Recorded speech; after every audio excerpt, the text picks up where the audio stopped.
warahmatullahi wabarakatuh. Bersama dengan saya, Bunga Syafa Kamila, tim jurnalistik bagian dari Humas Manfaat Jombang, Pondok Pesantren Mamba Ulum Arif Kinanyar Jombang.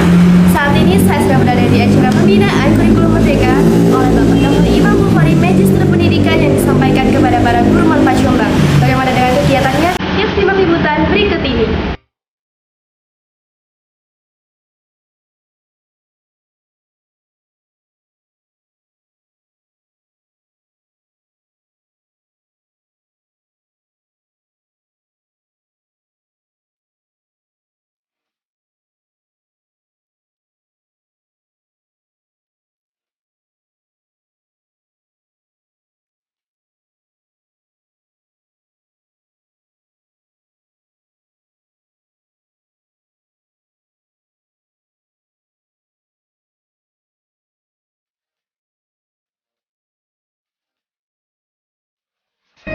Baik, saat ini saya sedang bersama dengan Bapak Dr. Imam Bukhari, Magister Pendidikan, selaku Kasubdit Kesiswaan Direktorat KSK Kemenag Republik Indonesia.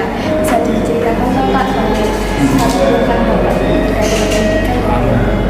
Latar belakang saya, yang pasti saya itu santri, bahkan hingga kini saya masih santri dan mengaku diri saya santri.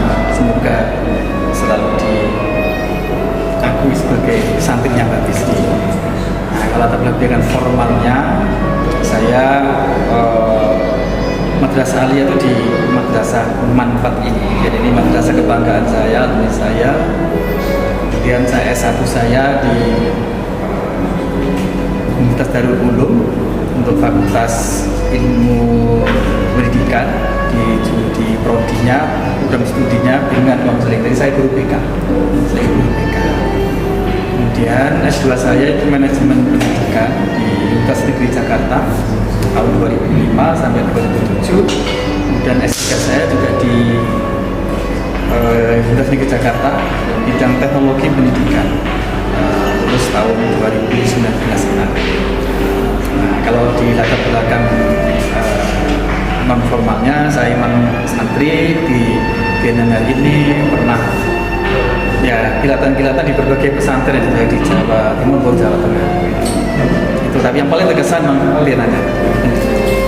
Selanjutnya saya ingin mencoba beberapa pertanyaan, Pak. Yang pertama, dijelaskan Pak, pembinaan apa yang sudah diberikan kepada guru serta tujuan diadakan pembinaan ini apa saja? Oke, prinsipnya yang kami sampaikan itu kami mengajak untuk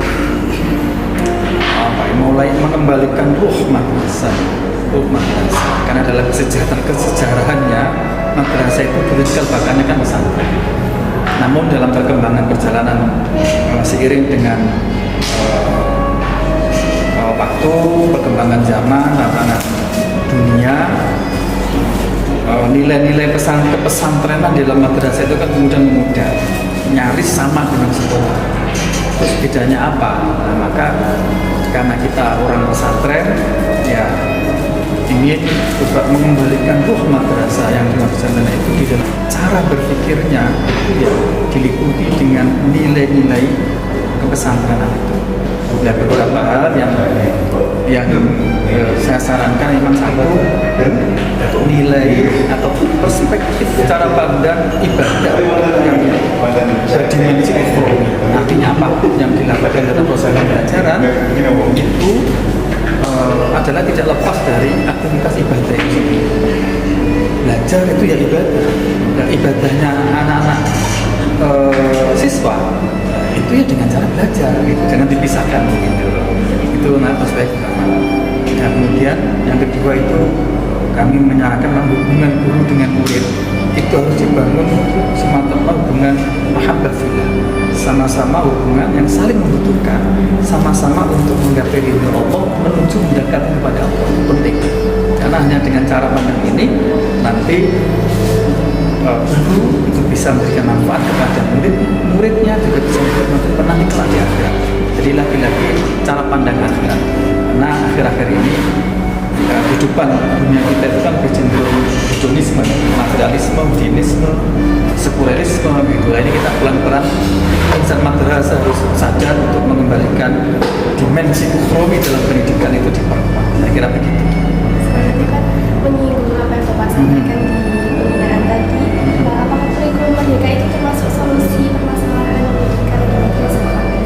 sejauh ini kalau kita lihat prinsip-prinsip dalam kurikulum Merdeka itu sangat sesuai dengan tantangan sekarang ini dan sesuai dengan kondisi yang sedang dihadapi di dunia pendidikan kita. Misalnya pasca pandemi itu, di mana kemampuan anak itu sangat berbeda-beda dalam satu kelas.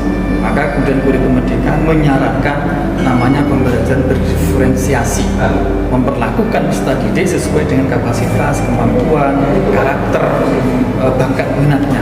Ini kan sangat sesuai, dan dunia ke depan tantangannya kan memang seperti itu.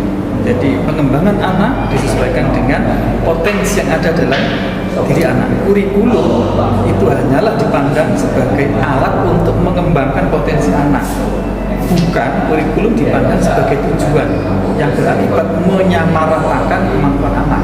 Ini yang nggak boleh terjadi. Seperti yang kita tahu kan Pak Coba itu termasuk dalam pondok pesantren.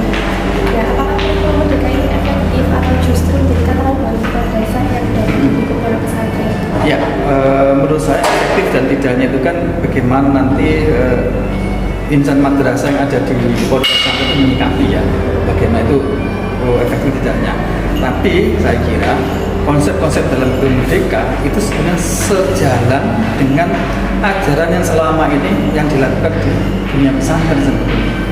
Misalnya pembelajaran berdiferensiasi itu kan sangat kental dengan pembelajaran sorokan yang selama ini dipraktikkan di pesantren. Kemudian bagaimana menghargai potensi anak, kondisi anak, kemampuan anak itu kan selama ini itu sudah berlaku lah jadi saya kira sejalan. Cuma yaitu tantangannya adalah bagaimana nilai-nilai kepesantrenannya itu mewarnai dalam aktivitas penerapan kurikulum Merdeka itu. Lagi-lagi yang tadi di awal saya sampaikan bagaimana mewarnai nilai-nilai khas madrasah, ruh madrasah, pesantren di dalam aktivitas madrasah. Itu tantangan tersendiri. Yang terakhir Pak, harapan dan motivasi untuk siswa-siswa yang siswa. Yang pertama harus ditata niat ya, ditata niat. Adik-adik saya sarankan untuk harus niat setidaknya diperbaharui niatnya bahwa belajar itu tidak sekedar kepentingannya untuk menggapai kebahagiaannya sifatnya duniawi, tapi harus dilanjutkan untuk mempersiapkan kebahagiaan dunia sekaligus ukhrawi ini dalam satu tarikan nafas. Ini yang pertama dari niat. Otomatis dengan cara niat seperti itu nanti keikhlasan itu muncul. Karena ikhlas itu ukurannya kan mahbad dan maut ya. Apa yang kita lakukan kalau itu diniatkan untuk demi kesejahteraan setelah mati, yaitu namanya ikhlas. Nah yang berikutnya itu pokoknya anak-anak dalam belajar itu belajar saja kondisi apapun yang dihadapi oleh anak-anak itu konteksnya itu harus diarahkan semuanya untuk konteks pembelajaran. Itu yang penting. Artinya begini, keterbatasan yang dimiliki oleh kita santri atau pelajar itu jangan sampai menghalangi cita-cita yang tinggi. Gara-gara aku saya kan anaknya petani, saya kan anaknya apa, kemudian lantas membatasi cita-citanya rendah gitu, bercita-cita setinggi mungkin. Banyak orang kecewa, menyesal bukan karena tercapainya cita-citanya, tapi karena cita-citanya rendah. Sehingga begitu tercapai, aduh kenapa saya dulu nggak begitu. Jadi jangan sampai seperti itu. Maka sekali lagi saran saya bagi siswa-siswa, murid-murid, santri-santri, bercita-citalah setinggi mungkin. Keterbatasan kita, kondisi keluarga kita jangan sampai membatasi cita-cita itu. Tapi harus dibedakan ya, cita-cita dengan mimpi itu beda. Kalau cita-cita itu diikuti dengan upaya. Tapi kalau mimpi ngelamun itu hanya bayangannya saja yang tinggi tapi nggak melakukan apa-apa, itu berarti mimpi di siang bolong. Itu saya kira pesan saya. Terima kasih. Nah, itu tadi liputan dari saya. Saya Bunga Syafa Kamila bersama dengan rekan saya Fatimah Jihan Ara pamit undur diri. Wassalamualaikum warahmatullahi wabarakatuh.